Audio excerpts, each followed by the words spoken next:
मित्रों नमस्कार। The Galaxy institute के यूट्यूब चैनल पर आप सभी का स्वागत है। आइए हम लोग हिंदी साहित्य पढ़ रहे हैं। इस समय हिंदी साहित्य में छायावाद से संबंधित कुछ तथ्य तो देख चुके हैं। अब हम चल रहे हैं राष्ट्रीय सांस्कृतिक विचारधारा के कवियों में रामधारी सिंह दिनकर की तरफ। कुछ कवि को हम देख चुके हैं। रामधारी सिंह दिनकर यूपी टेट और UPSI, TGT, PGT other exam के लिए बहुत ही महत्वपूर्ण हैं। ये सांस्कृतिक विचारधारा से संबंधित है जो राष्ट्र के प्रति कुछ अपने विचारों को व्यक्त किया है। तो आइए ऐसे दिनकर के प्रति चलते हैं। इनका नाम है रामधारी सिंह दिनकर।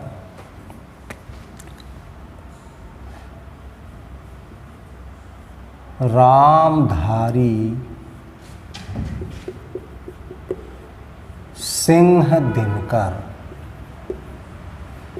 दिनकर इनका अपना उपनाम है जो इन्होंने स्वयं रखा था, किसी के द्वारा रखा नहीं गया। इन्होंने स्वयं अपना नाम दिनकर रखा क्योंकि इनके पिताजी का नाम रवि सिंह था, इसीलिए रवि सिंह के स्थान पर इन्होंने अपना नाम क्या रख दिया, दिनकर रख दिया। आइए चर्चा करते हैं इनके जन्म से। इनका मित्रों जन्म समय है 1908 ईस्वी। स्थान कहाँ है? कहीं कहीं सिमरिया, कहीं कहीं सिमरिया लिखा जाता है। ये है भैया मुंगेर में। अब मुंगेर है कहाँ? बिहार में है। तो आइए इनकी बात करते हैं हम आप। सिमरिया मुंगेर के रहने वाले रामधारी सिंह दिनकर 1908 में जन्म हुआ। मृत्यु समय हम आप देखेंगे, मृत्यु समय हुआ 1974 ईस्वी में। ध्यान दीजिएगा। माता पिता से कोई विशेष तथ्य नहीं, लेकिन पिता का नाम कभी कभी पूछ लिया जाता है। तो इनके पिता का नाम था रवि सिंह, माता का नाम मनरूप है, लेकिन कभी पूछा नहीं जाता है। और ध्यान दीजिएगा। आइए इनके कुछ उपनाम को लेकर के चलते हैं, बहुत ही महत्वपूर्ण है। इन्हें पहले बात तो कहा जाता है अधैर्य का कवि। कभी कभी क्वेश्चन पूछा जाता है कि अधैर्य का कवि किसे कहा गया। तो अधैर्य का कवि किसे कहा गया? रामधारी सिंह दिनकर ने को विचारकों ने इसका नामकरण किया। तो ध्यान दीजिएगा, अधैर्य का इनको कवि कहा जाता है। कभी भी आपसे क्वेश्चन किया जा सकता है। आगे बढ़ते हैं। दूसरा उपनाम इनका है मित्रों दिनकर। दिनकर अगर किसी ने कहा ये किसके द्वारा रखा गया है, तो ये है स्वयं के द्वारा, अर्थात इन्होंने अपना नाम स्वयं दिनकर रखा था। आगे बढ़ते हैं। राग व विराग के कवि के रूप में जाने गए। राग व आग का कवि। तीसरा पॉइंट है राग व आग का कवि। ये किसने कहा होगा? यह मुक्ति बोध ने कहा था। किसने कहा था? मुक्ति बोध ने इन्हें कहा था, राग व आग का कवि। और आगे बढ़ते हैं। अग्निसंभव कवि, बहुत उपनाम है। अग्निसंभव कवि, यह किसने कहा होगा? महादेवी वर्मा ने कहा था। तो महादेवी वर्मा ने इनको क्या कहा था? अग्निसंभव कवि। आगे बढ़ते हैं। युग की ज्वालमाल। युग की ज्वालमाल, यह किसने कहा होगा? यह द्वारका प्रसाद सक्सेना ने कहा था। द्वारका प्रसाद सक्सेना ने कहा था। ये भी बहुत महत्वपूर्ण है, कभी भी क्वेश्चन किया जा सकता है। ध्यान दीजिएगा, बहुत अद्वितीय शब्द हैं ये। कभी कभी ये पूछ लिए जाते हैं कि बताइए अधैर्य का कवि किसे कहा गया। तो अधैर्य का कवि किसे कहा गया है?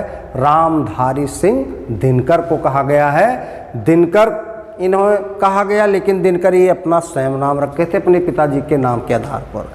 राग वाग का कवि मुक्तबोध ने कहा था। अग्नि संभव कवि किसने कहा? महादेवी वर्मा ने कहा। युग की ज्वाल माल किसने कहा? द्वारका प्रसाद सक्सेना ने कहा था। और ध्यान दीजिएगा, आइए कुछ मुख्य तथ्य में देख लेते हैं ताकि उस तथ्य के अंतर्गत कुछ लंबी पंक्तियां हैं उनको लिखा दिया जाए। तो इस पॉइंट को आप लोग संभवतः रट लिए होंगे। तो जन्म समय 1908 ईस्वी हुआ, मृत्यु कब हुआ? 1974। जन्म कहाँ हुआ? सिमरिया मुंगेर बिहार में हुआ था। पिता रवि सिंह थे, अधहैर का कवि विचारकों ने कहा। दिनकर स्वयं इन्होंने रखा नाम। राग व आग का कवि मुक्तबोध ने कहा। अग्नि संभव कवि महादेवी वर्मा ने कहा। युग की ज्वाल माल किसने कहा? द्वारका प्रसाद सक्सेना ने कहा था। तो आइए चर्चा करते हैं रामधारी सिंह दिनकर से संबंधित कुछ महत्वपूर्ण कथन। इनके लिए कुछ महत्वपूर्ण कथन किए गए हैं। आइए उस कथन को जरूर देखते हैं, मुख्य तथ्य को हम आप जरूर लिखते हैं। तो चलिए भाई अगला पॉइंट लिखते हैं, मुख्य तथ्य। तो आइए मुख्य तथ्य में क्या बातें हैं इसको जरूर जानें। तो चलिए देखते हैं। पहला तथ्य, दिनकर के आध्यात्मिक गुरु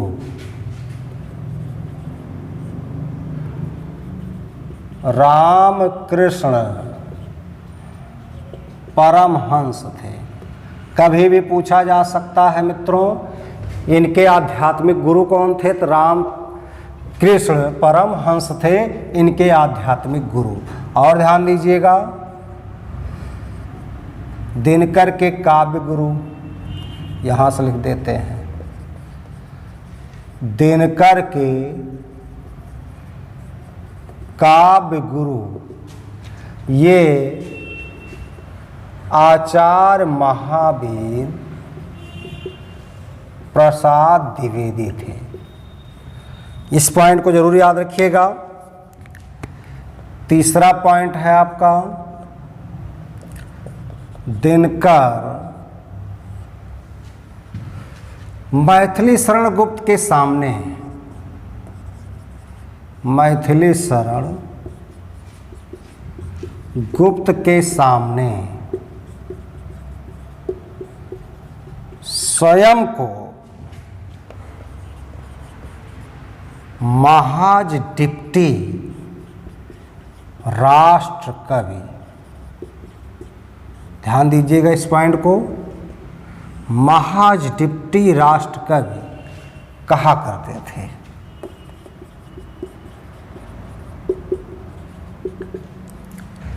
और ध्यान दीजिएगा चौथे पॉइंट पर क्या बातें छिपी हैं इनसे संबंधित। दिनकर के रचनाओं पर राम नरेश त्रिपाठी, राम नरेश त्रिपाठी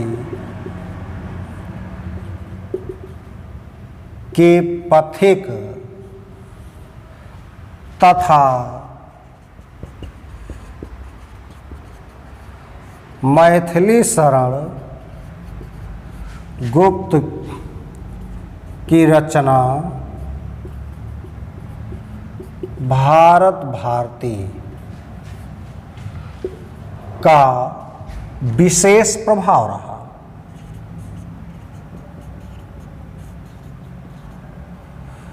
का विशेष प्रभाव रहा। तो मित्रों आपसे क्वेश्चन किया जा सकता है कि दिनकर की काव्य रचना पर किन किन कवियों का प्रभाव रहा या किन किन कवियों की रचनाओं का प्रभाव रहा, तो राम नरेश त्रिपाठी का एक रचना पथिक है, उस पथिक का वास्तव में इनकी कविताओं पर विशेष प्रभाव रहा।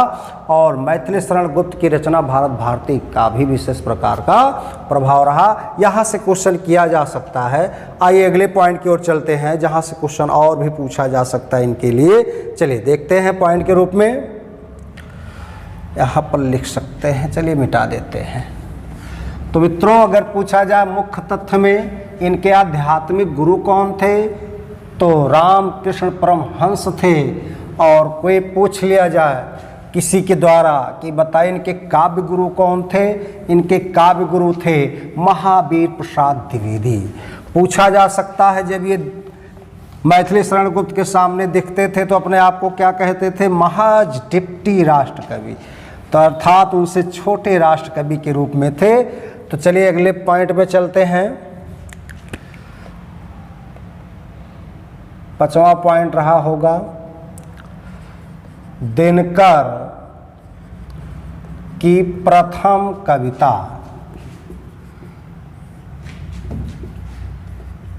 दीपक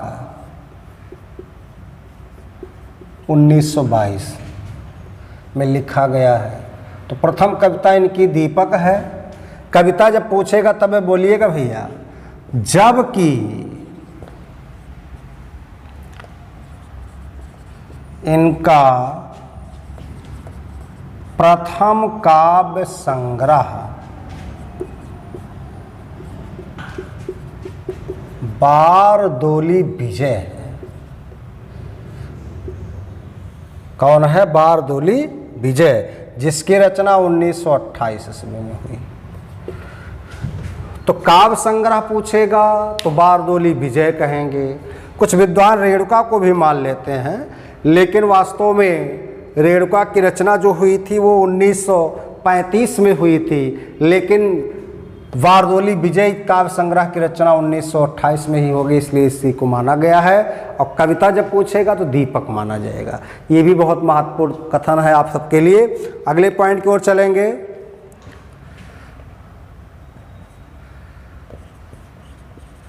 दिनकर की अंतिम रचना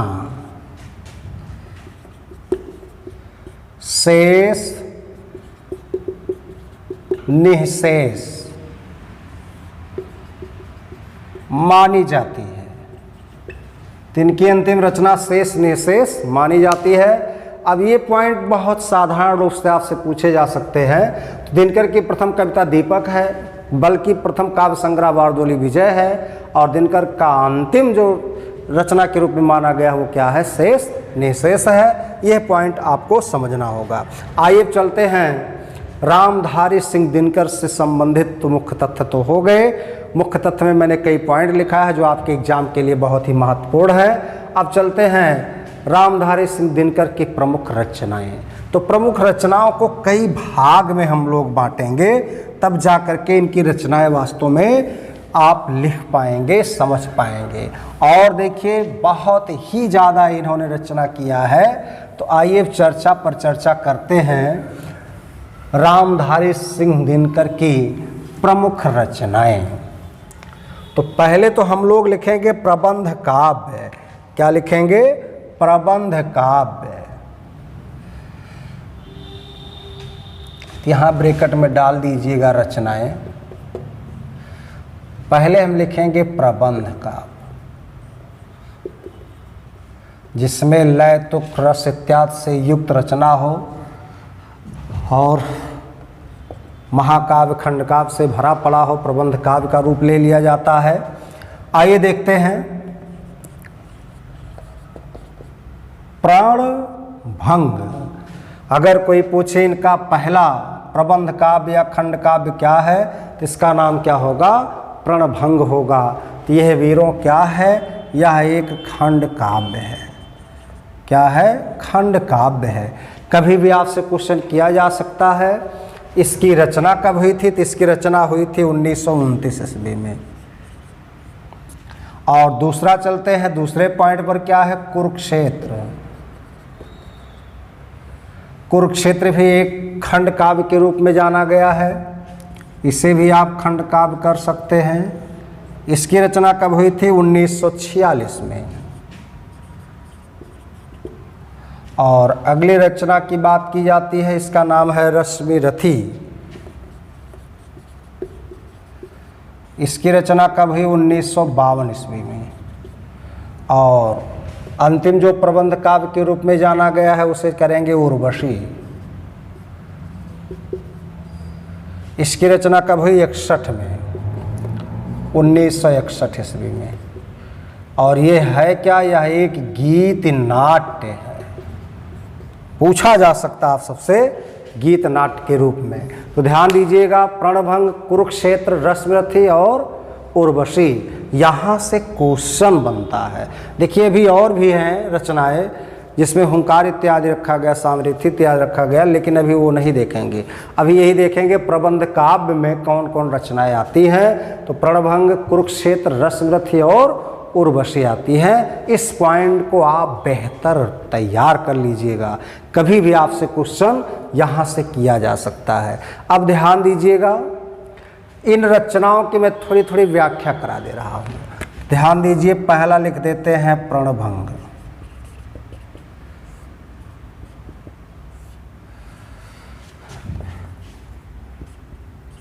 1929 ईस्वी, खंड काव्य है। इस समय सामाजिक चेतना से संबंधित रोष को प्रकट किया गया है। तो सामाजिक चेतना से संबंधित रोष को क्या किया गया है? प्रकट किया गया है। इस पॉइंट में हम आप यहाँ से सीख सकते हैं। तो चलिए पॉइंट इसको हम यहीं तक देखते हैं। और दूसरी रचना का नाम क्या है? कुरुक्षेत्र। तो चलिए इसको मिटा करके इसके नोट कर लीजिएगा आप लोग। तो इसमें सामाजिक चेतना संबंधित रोष को प्रकट किया गया है, यानी समाज में क्या क्या वास्तव में दोष पाए गए हैं, उसी दोष के प्रति व्यक्तियों में, समाज के रहने वाले जनता में वास्तव में रोष प्रकट हुआ है। तो इस तरह से प्रणभंग में ये पॉइंट हुए। अब आगे बढ़ते हैं, कुरुक्षेत्र में चलते हैं। तो अगला तथ्य देखते हैं कुरुक्षेत्र। ऐसे छोटी छोटी बातें इस पर जरूर ध्यान देंगे, यहाँ से क्वेश्चन बहुत बनता है। तो जानकारी जब आपको रहेगी तो आप समझ जाएंगे इस पे क्या क्या तथ्य, क्या क्या वर्णन किए जा सकते हैं। तो आइए चलते हैं कुरुक्षेत्र की तरफ। दूसरा पॉइंट है कुरुक्षेत्र, 1946 ईस्वी। ध्यान दीजिएगा, यह भी एक खंड काव्य के रूप में जाना गया है। कुछ लोग इसे प्रबंध काव्य, महाकाव्य भी कह देते हैं। तो चलिए देखते हैं कुरुक्षेत्र में क्या बातें छिपी हुई हैं। यह महाभारत, यह महाभारत के शांति पर्व की कथा पर आधारित है, जिसमें आधुनिक मानव की कल्पना की गई है, की कल्पना की गई है। तो महाभारत के किस पर्व से है? शांति पर्व से है, जिसमें आधुनिक मानव की कल्पना की गई, यानी पहले और आधुनिक मानव में क्या क्या दुष्परिणाम रहे, उन्हीं की बातें यहाँ पर की गई हैं। ध्यान दीजिएगा, और भी क्वेश्चन किया जा सकता है। कुरुक्षेत्र को दिनकर ने आधुनिक युग की गीता कहा है। कुरुक्षेत्र को दिनकर ने आधुनिक युग की गीता कहा है। तो आधुनिक युग की क्या कहा है? गीता कहा है। ये भी महत्वपूर्ण है, यहाँ से भी क्वेश्चन किया जा सकता है। और आगे बढ़ते हैं। विश्व के 100 महाकाव्यों में, विश्व के, बताइए, विश्व के 100 महाकाव्यों में कुरुक्षेत्र का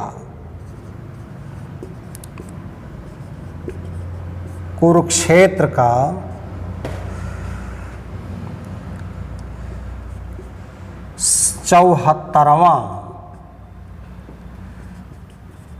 सर्वश्रेष्ठ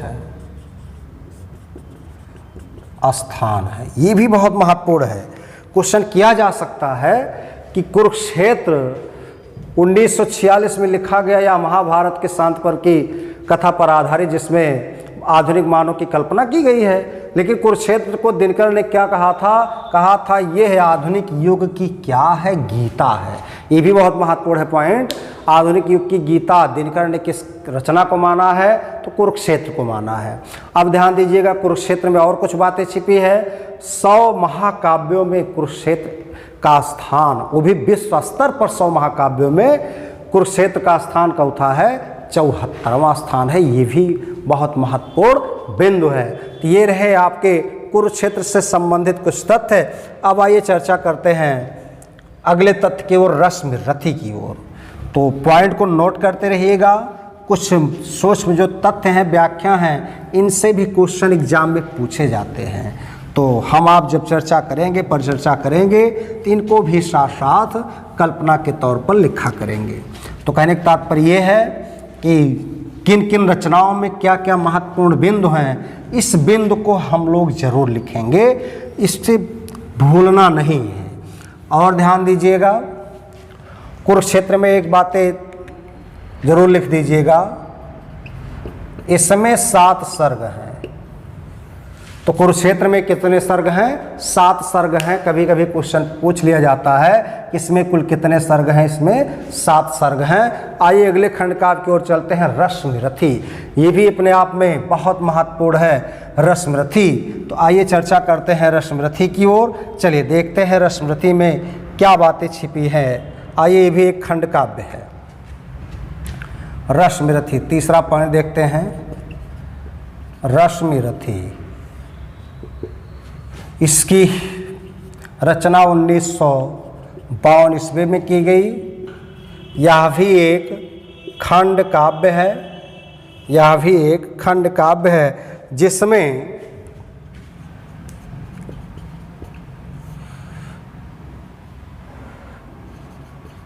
कर्ण, बताइए, महाभारत का पात्र है, जिसमें कर्ण के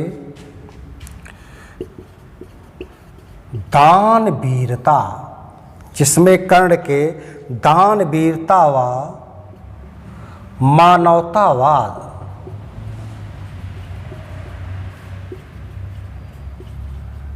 का वर्णन किया गया है।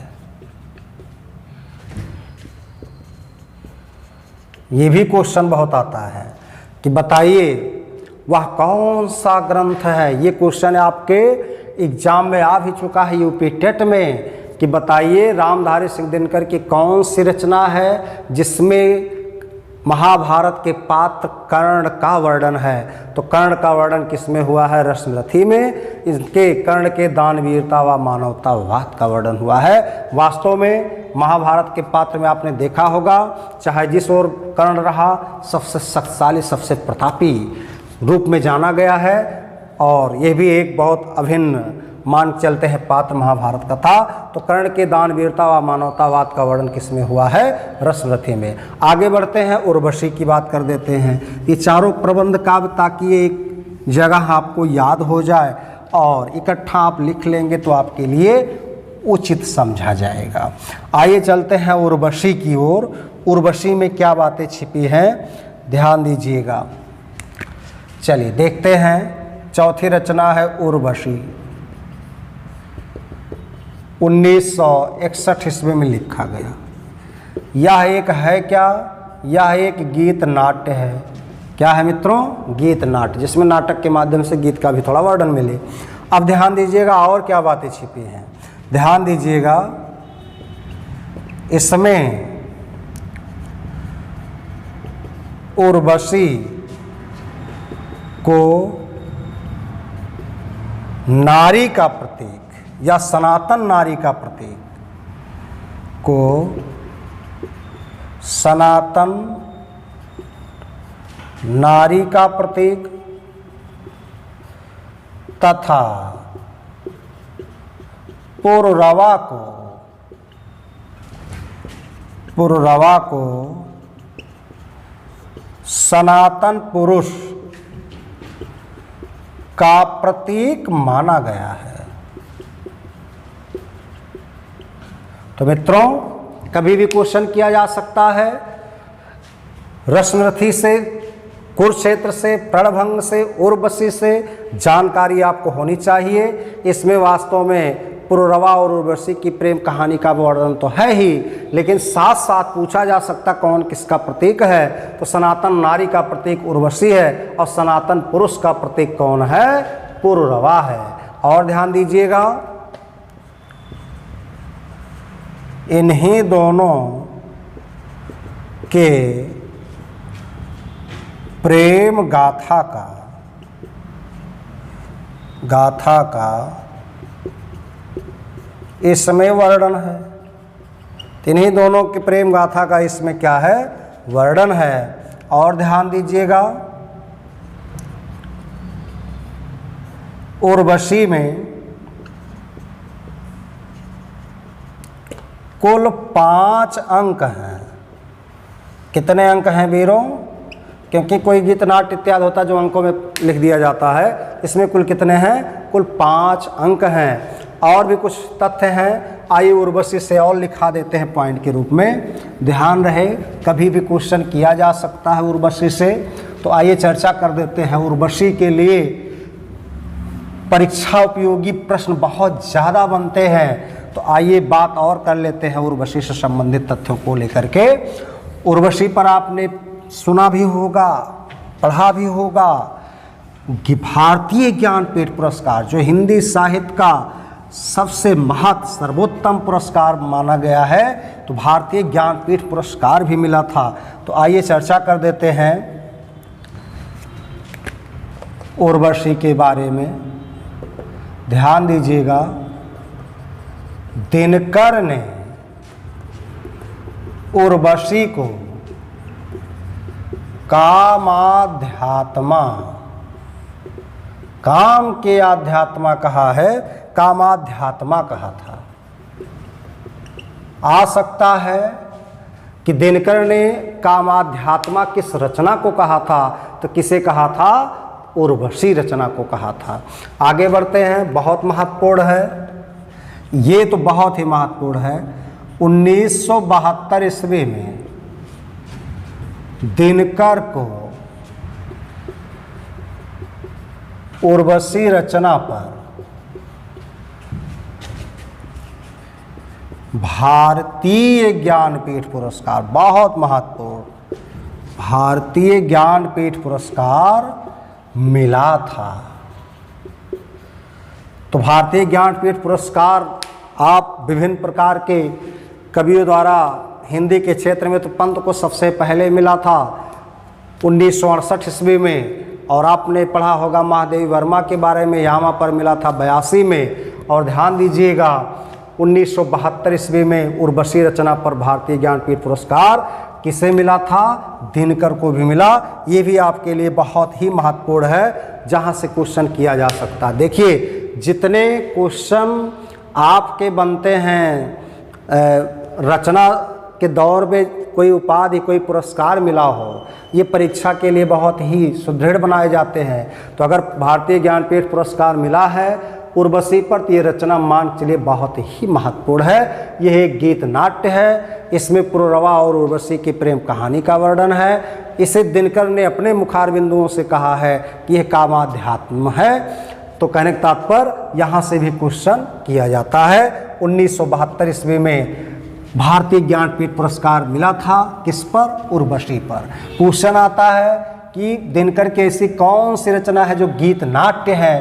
तो मित्रों, उर्वशी है। और ध्यान दीजिएगा, उर्वशी जयशंकर प्रसाद की एक शीर्षक कविता का भी नाम है। तो उनके शीर्षक कविता का नाम था, लेकिन ये गीत नाट्य है। अगर क्वेश्चन पूछ लिया जाए उर्वशी दिनकर विकल्प में ना हो, जयशंकर प्रसाद हो, तो उनके भी शीर्षक कविता का नाम है जयशंकर प्रसाद की क्या, उर्वशी। अब आइए चलते हैं रामधारी सिंह दिनकर के वास्तव में संबंधित रचना प्रबंध काव्य हुआ। अगला चलते हैं कुछ कविता के क्षेत्र में। तो आइए चलते हैं प्रमुख मुक्तक काव्य। तो आइए इनके प्रमुख मुक्तक काव्य को भी हम आप देख लेते हैं। इनके मुक्तक काव्य में पहले हम क्रम देख लेते हैं जिनसे क्वेश्चन आ सकता है। बारदोली विजय, ये कब वास्तव में लिखा गया, 1928। कब लिखा गया, 1928। अगला पॉइंट चलते हैं रेणुका।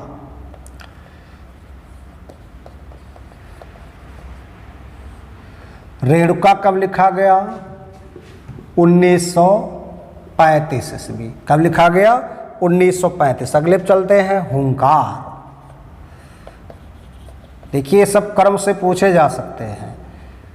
हुंकार लिखा गया 1939 ईस्वी। और पॉइंट चलते हैं रसवंती।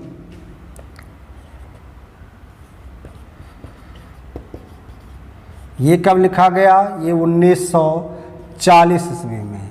अगले पॉइंट में चलते हैं द्वंद्व गीत। ये भी कब लिखा गया, 1940 ईस्वी में। यह भी लिखा गया कौन, जिसका नाम द्वंद्व गीत रखा गया। अगले पॉइंट चलते हैं द्वंद्व गीत के बाद में धूप और छांव।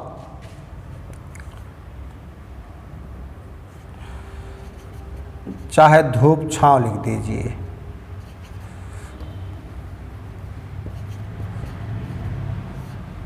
ये कब लिखा गया, धूप छांव। इसकी बात भी कर सकते हैं धूप छांव के अर्थ में। ये लिखा गया 1946 में। कब लिखा गया, 1946 में। अगले पॉइंट पर चलते हैं बापू।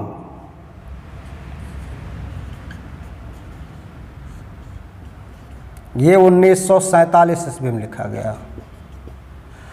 और अगला पॉइंट है सामधेनी।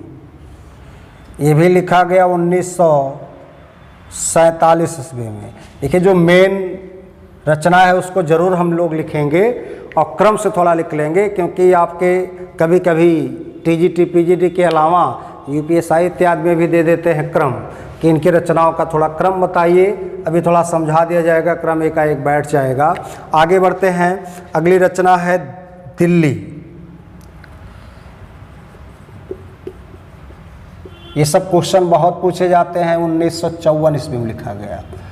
अगली रचना है नीम के पत्ते।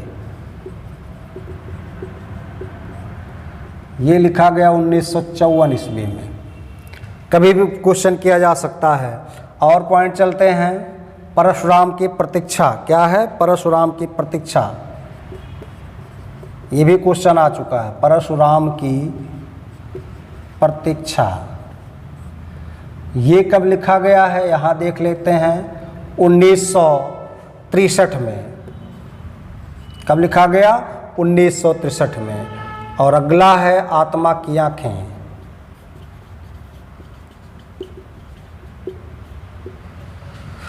ये 1964 में लिखा गया। ध्यान दीजिएगा, यह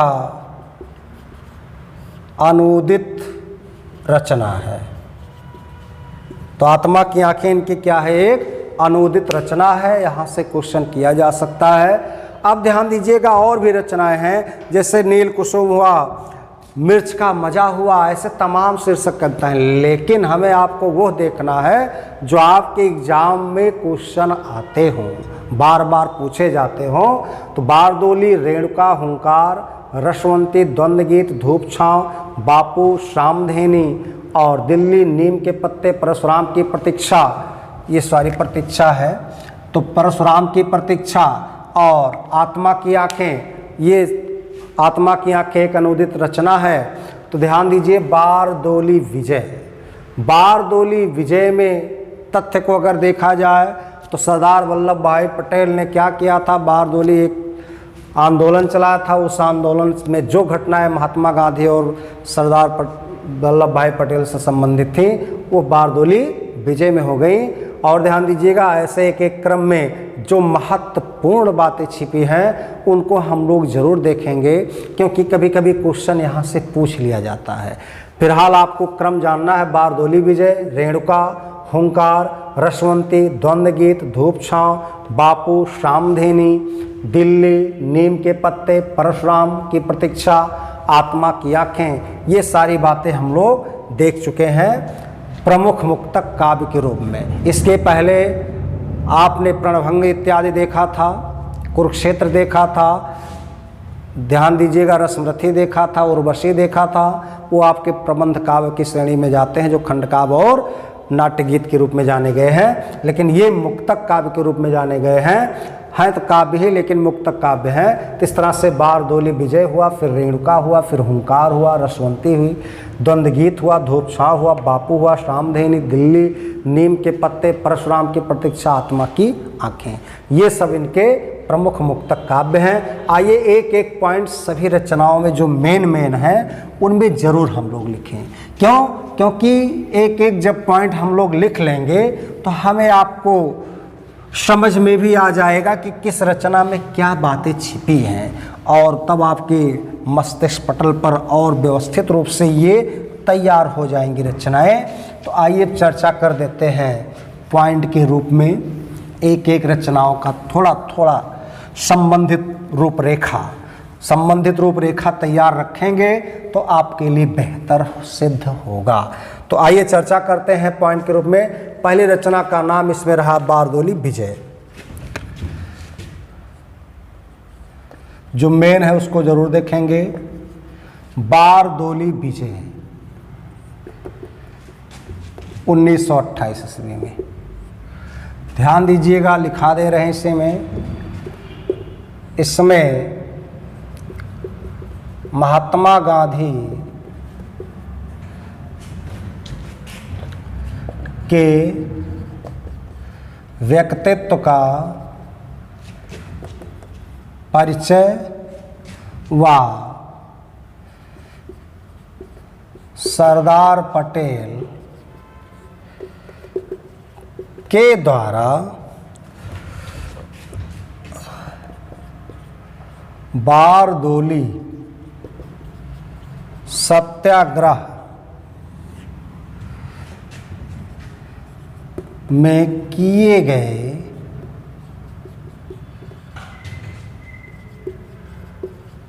महत्वपूर्ण तथ्यों का वर्णन है। तो आपसे क्वेश्चन किया जाए कि बारदोली विजय में क्या तथ्य वर्णित है, तो सीधा सीधा तथ्य हुआ इसमें महात्मा गांधी के व्यक्तित्व का परिचय व सरदार पटेल के द्वारा बारदोली सत्याग्रह में किए गए महत्वपूर्ण तथ्यों का वर्णन है। बस ये इतनी बातें छिपी हैं किसमें, बारदोली विजय में। आइए अगली बात करते हैं रेणुका की बात। दूसरी रचना है रेणुका। रेणुका कब लिखा गया? 1935 ईस्वी में लिखा गया। ध्यान दीजिएगा, इसमें प्रकृति के गौरव गाथा का वर्तमान परिस्थिति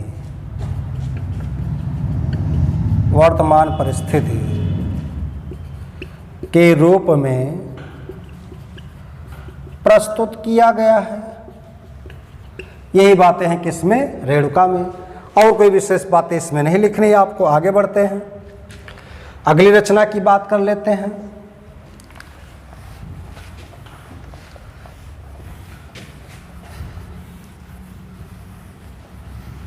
चलिए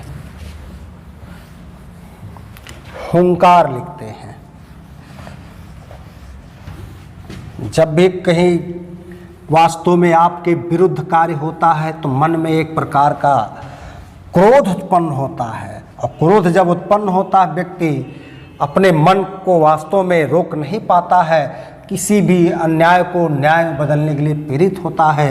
तो आइए उसी बात को तथ्यात्मक ढंग से लिखते हैं। हुंकार,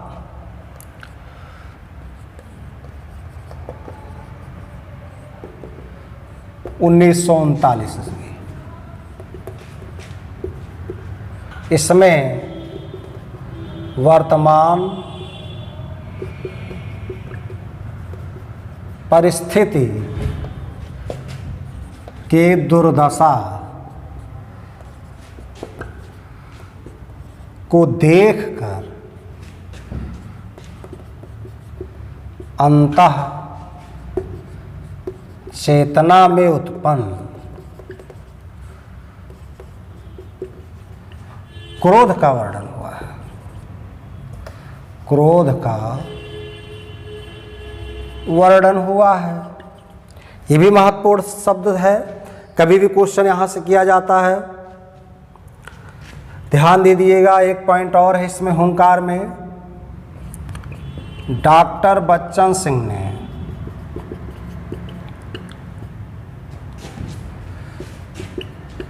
इसे बहुत महत्वपूर्ण है, इसे अंडरलाइन करके लिखिएगा, वैतालिक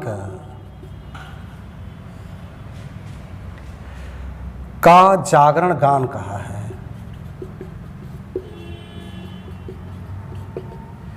वैतालिक का जागरण गान कहा है। किससे कहा है? हुंकार रचना को। किसने कहा? बच्चन सिंह ने कहा। क्या कहा? वैतालिक का जागरण गान। ध्यान दीजिएगा, क्वेश्चन किया जा सकता है, वैतालिक का जागरण गान किस रचना को कहा गया? तो हुंकार को कहा गया। आइए अगली बात करते हैं, चौथे पॉइंट पर, रसवंती। चलिए रसवंती में तथ्य देख लेते हैं। 1940 ईस्वी में लिखा गया है। इसमें क्या बातें छिपी हैं? इसमें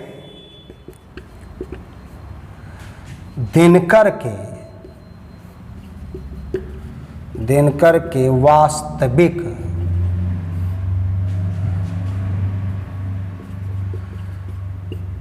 कवित्व की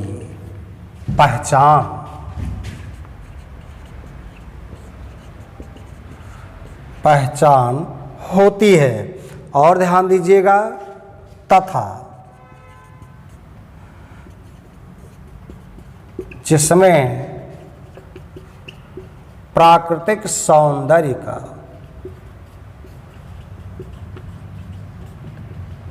गुणगान है। तो ये रहा रसवंती से संबंधित। ऐसे जो मेन रचना है उसको हम लोग जरूर देखेंगे। अगला पॉइंट है द्वंद्व गीत।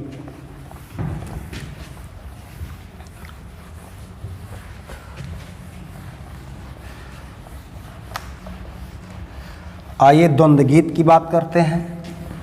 द्वंद्व गीत में क्या क्या छिपा पड़ा है, जो तथ्य होंगे उसे हम आप जरूर नोट करेंगे। द्वंद्व गीत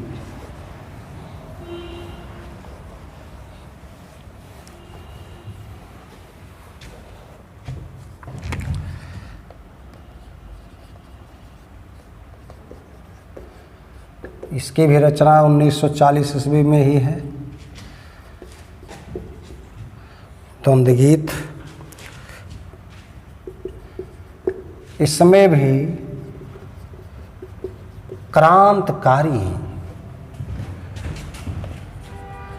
भावना का वर्णन है तथा रहस्यात्मक गीतों का संकलन है। क्वेश्चन किया जा सकता है। आगे बढ़ते हैं अगले तथ्य की ओर, जहां से और क्वेश्चन किया जा सकता है। तो सामधेनी हुआ और क्या कहते हैं, द्वंद्व गीत हुआ। ये सभी तथ्य से क्वेश्चन कभी कभी पूछा जा सकता है। तो अगले तथ्य की ओर चलते हैं हम लोग। धूप छांव।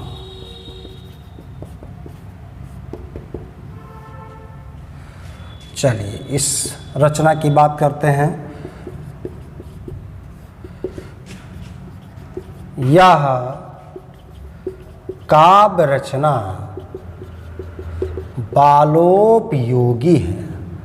ये बहुत महत्वपूर्ण ये पॉइंट है, बालोपयोगी है। बालोपयोगी का मतलब बच्चों के लिए, विशेषकर बच्चे कैसे प्रेरित किए जाएं उसके लिए यह रचना बनाएगी, जिसका नाम क्या है, धूप छांव है।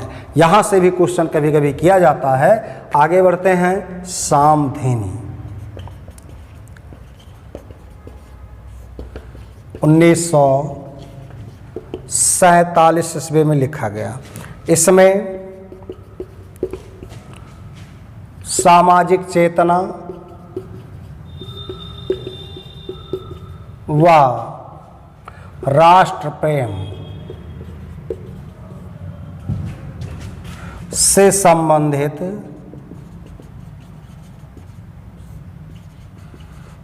काव्य लिखे गए हैं।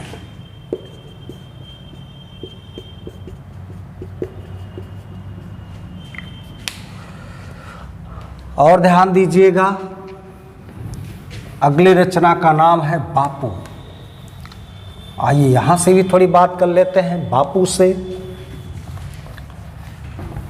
यही सब छोटी छोटी चीज़ें जब हम आप याद रखेंगे, तैयार रखेंगे, तो एग्ज़ाम की दृष्टि से आपको बहुत ही ज़्यादा लाभ मिलेगा। मैंने कहा है कि कोई भी एग्ज़ाम हो, इनसे संबंधित क्वेश्चन आधुनिक युग से पूछने ही हैं। आगे बढ़ते हैं, दिल्ली 1954 ईस्वी। इसमें क्या बातें हैं, इस काव्य रचना में राजनैतिक व सामाजिक पीड़ा का वर्णन है। और अगला है नीम के पत्ते।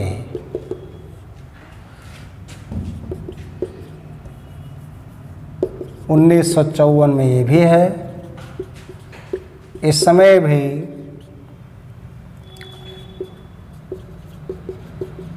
प्राकृतिक दृश्यों के माध्यम से मानवीय चेतना की कल्पना की गई है। ये पॉइंट हो गया। और आगे बढ़ते हैं, तथ्य के रूप में परशुराम की प्रतीक्षा।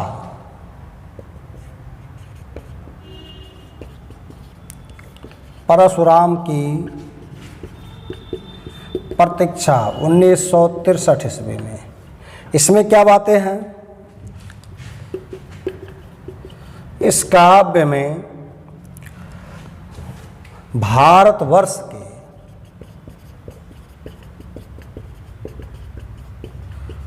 गरजते क्रोध तथा एकता का वर्णन है। इसमें त्याग बलिदान का भी बहुत तथ्यात्मक रूप से वर्णन किया गया, किसमें, परशुराम की प्रतीक्षा ग्रंथ में।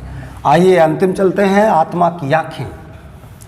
इन सबसे क्वेश्चन बहुत ही महत्वपूर्ण बनता है, जहां से कभी भी क्वेश्चन किया जा सकता है।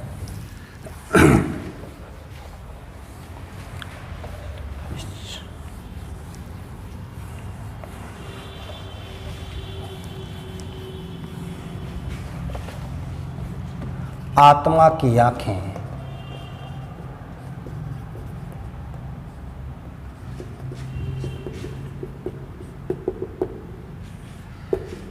उन्नीस 1964 ईस्वी।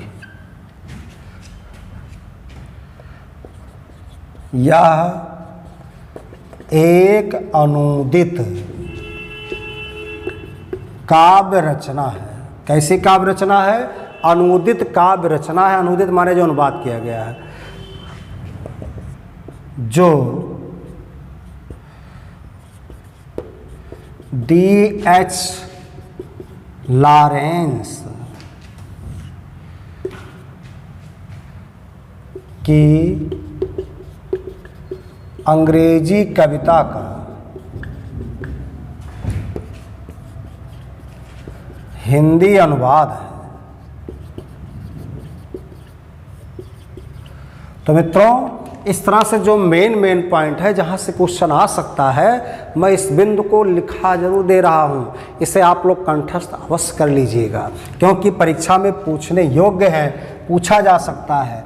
तो ये रहे इनके प्रमुख मुक्तक काव्य जहाँ से क्वेश्चन किया जा सकता है। तो मित्रों, इस तरह से प्रणभंग हुआ प्रबंध काव्य, और कुरुक्षेत्र हुआ प्रबंध काव्य, रसरथी हुआ प्रबंध काव्य, उर्वशी हुआ प्रबंध काव्य, और मुक्तक काव्य के महत्वपूर्ण बिंदु को हम लिखा भी चुके हैं। अब आप लोग अगले पॉइंट पर लिखेंगे जिसका नाम रहेगा निबंध, यानी प्रमुख निबंध। तो आइए, इनके प्रमुख निबंध मुख्यतः 4 ही हैं जहाँ से क्वेश्चन किया जाता, हम इसको जरूर लिखेंगे। तो इनके प्रमुख 4 निबंध हैं। मिट्टी की ओर,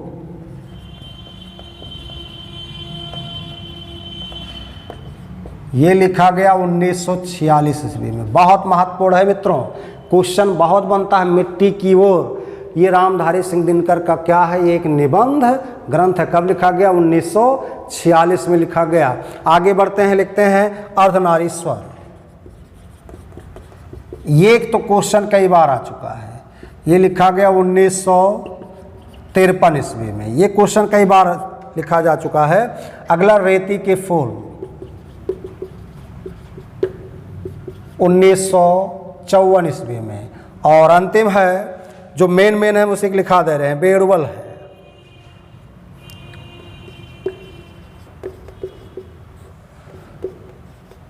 उन्नीस सौ 58 में।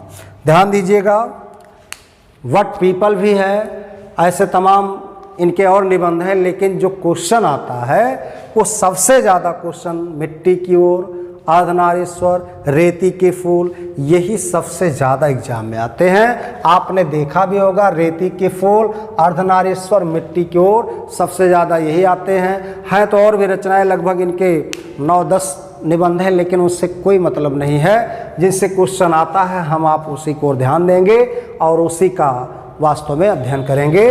तो मिट्टी की ओर, अर्धनारीश्वर, रेती के फूल, वेणुवल, ये इनके प्रमुख निबंध रूप हैं, निबंध रचना है। अब आइए चर्चा करते हैं इनके प्रमुख आलोचनात्मक ग्रंथ। ध्यान दीजिएगा इन सभी बातों पर, ये लिखा दे जा रहे हैं आपके लिए, ताकि आपका वास्तव में जो भविष्य है उज्ज्वलमय निकले भैया, परीक्षा को आप बेहतर बना सकें। और सभी चीज़ों को याद रखिएगा, कौन निबंध है, कौन मुक्तक है, कौन खंड काव्य है। तो आइए चर्चा करते हैं अगले तथ्य की ओर। प्रमुख आलोचनात्मक ग्रंथ। आलोचनात्मक ग्रंथ, तो भैया हो इनके आलोचनात्मक ग्रंथ 3 हैं, तीनों का जरूर नाम लिख देंगे। चलिए चर्चा करते हैं। काव्य की भूमिका, यह आलोचनात्मक ग्रंथ है, 1957 ईस्वी में लिखा गया। कब लिखा गया? 1957 में। अगला आलोचनात्मक ग्रंथ देखते हैं, प्रसाद पंत और मैथिली शरण। प्रसाद पंत और मैथिली शरण,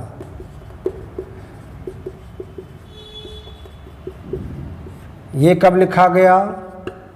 ये 1958 ईस्वी में लिखा गया। अगला शुद्ध कविता की खोज, शुद्ध कविता की खोज, शुद्ध कविता की खोज 1966 ईस्वी। तो मित्रों ध्यान रहे, काव्य की भूमिका, प्रसाद पंत और मैथिली शरण, शुद्ध कविता की खोज, ये सारे वास्तव में इनके कैसे ग्रंथ हैं? आलोचनात्मक ग्रंथ हैं। अगर मिट्टी की ओर पूछा जाए, अर्धनारीश्वर पूछा जाए, रेती के फूल पूछा जाए, वेणुवल पूछा जाए, ये सभी क्या थे? ये इनके निबंध थे। तो जानकारी आपको होनी चाहिए। आगे बढ़ते हैं मित्रों, इनके कुछ प्रमुख यात्रा ग्रंथ भी हैं। यात्रात्मक रचनाएं भी हैं, यहाँ से भी क्वेश्चन कभी कभी पूछा जाता है, महत्वपूर्ण बिंदु हैं। कोई भी एग्जाम हो सबके लिए अनिवार्य है ये जो चीज़ें लिखाया जा रहा है। आगे बढ़ते हैं तो प्रमुख यात्रा वृत्त तो द्वितीय है भैया। चलिए देखते हैं देश विदेश।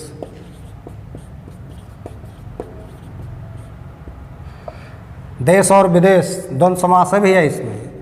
1957 ईस्वी में लिखा गया। कब लिखा गया? 1957 ईस्वी में। और अगला है मेरी यात्रा। मेरी यात्रा, इसको यात्राएं कर देंगे। ये कब लिखा गया? 1970 ईस्वी में। तो ये रहा इनका प्रमुख यात्रा। क्वेश्चन है कि देश विदेश मेरी यात्राएं किसके यात्रा ग्रंथ हैं, किसके यात्रावृत्त ग्रंथ हैं? तो रामधारी सिंह दिनकर के हैं। कभी भी क्वेश्चन किया जा सकता है, ध्यान दीजिएगा।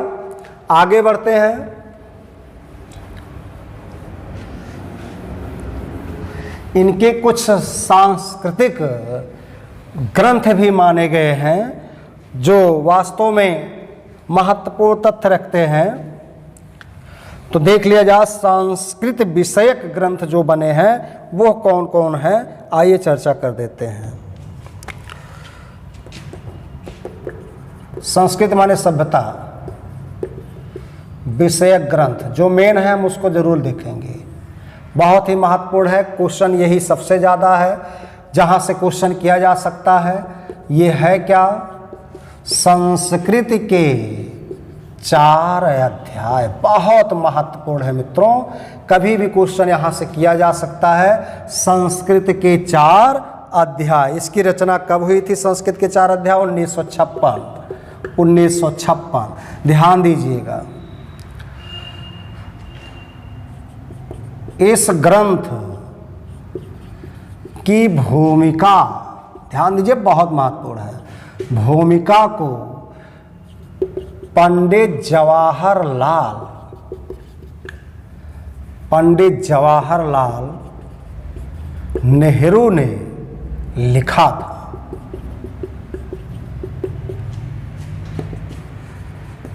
जिसमें हिंदू,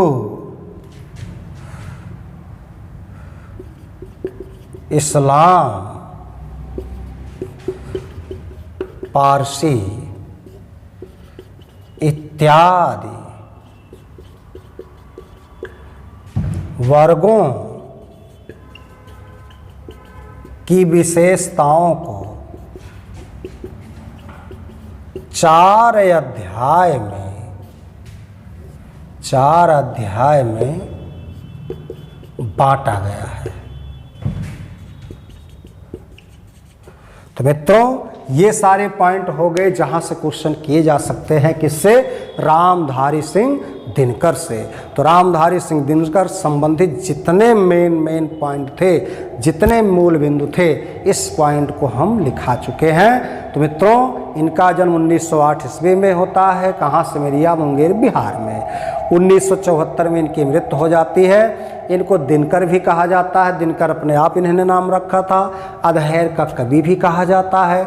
बहुत महत्वपूर्ण ये सब क्वेश्चन बनते हैं, कभी भी क्वेश्चन किया जा सकता है कि समय सूर्य कौन है, तो समय सूर्य भी इन्हीं को कहा जाता है। कभी कभी समय सूर्य भी पूछ लिया जाता है। उपनाम में अगर समय सूर्य छूट गया होगा उसको ही नोट कर लीजिएगा आप लोग। तो इस तरह से इनके महत्वपूर्ण प्रबंध काव्य, मुक्तक काव्य, ये सभी ग्रंथ हो गए। और ध्यान दीजिए जो बहुत ही प्रतियोगी परीक्षा के लिए महत्वपूर्ण ये कवि बनाए गए। अब इसके बाद अगले टर्न पर जब भी वीडियो बनेगी तो प्रसाद पंत निराला और महादेवी वर्मा, इनसे संबंधित जितने महत्वपूर्ण क्वेश्चन बनते हैं, इस क्वेश्चन के इन बिंदुओं पर प्रश्नोत्तरी विधि से वास्तव में व्याख्या कराई जाएगी। आप लोग अगले तथ्य पर तैयार रखिएगा अपने आप को। जयशंकर प्रसाद, सुमित्रानंदन पंत, सूर्यकांत त्रिपाठी निराला और महादेवी वर्मा, इन चारों को हम लिखा भी चुके हैं और यहाँ से क्वेश्चन जितने बनते हैं इसकी प्रश्नोत्तरी हम जल्द ही कराएंगे और हो सकेगा तो मंगल या सोम में इसकी प्रश्नोत्तरी हो जाएगी। और तब तक के लिए आप लोग वीडियो को देखिए और मेहनत से इसे नोट कीजिएगा।